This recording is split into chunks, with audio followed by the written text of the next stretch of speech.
Сейчас слово Independent Human Rights Protectors. Независимые правозащитники. Independent Human Rights Protectors. Пожалуйста, вам слово. Представление мне слова. Я Мазмахон Кадырова, таджикский адвокат, независимая правозащитница. Дамы и господа, хочу напомнить, сегодня особенно хотела бы напомнить представителям Таджикистана, но я, как вижу, их в зале сегодня нету. Походу, постеснялись. Хорошо, что мы живем в 21 веке.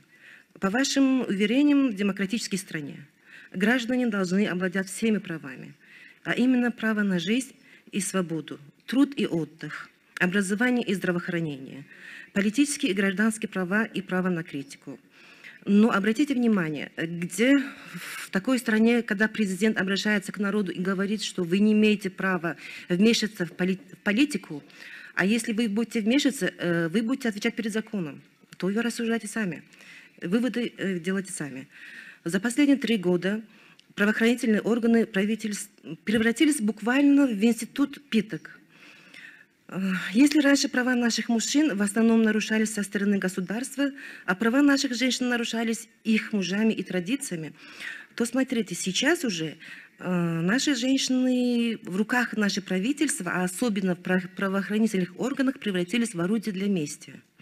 Закрепляя свой доклад фактом.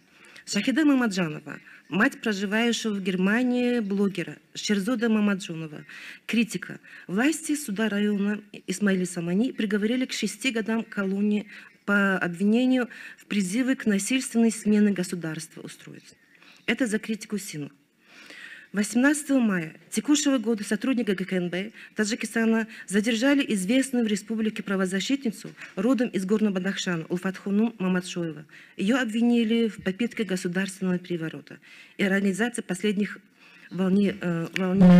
Could you please try to focus on the topic of this session? Сосредоточьтесь на теме.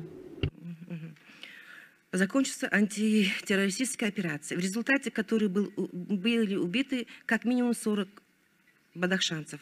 Суд приговорил ее к 25 годам тюремного заключения. Судебный процесс над ней за закрытыми дверями. В Таджикистане буквально все судебные процессы происходят за закрытыми дверями из-за нехватки их фактов.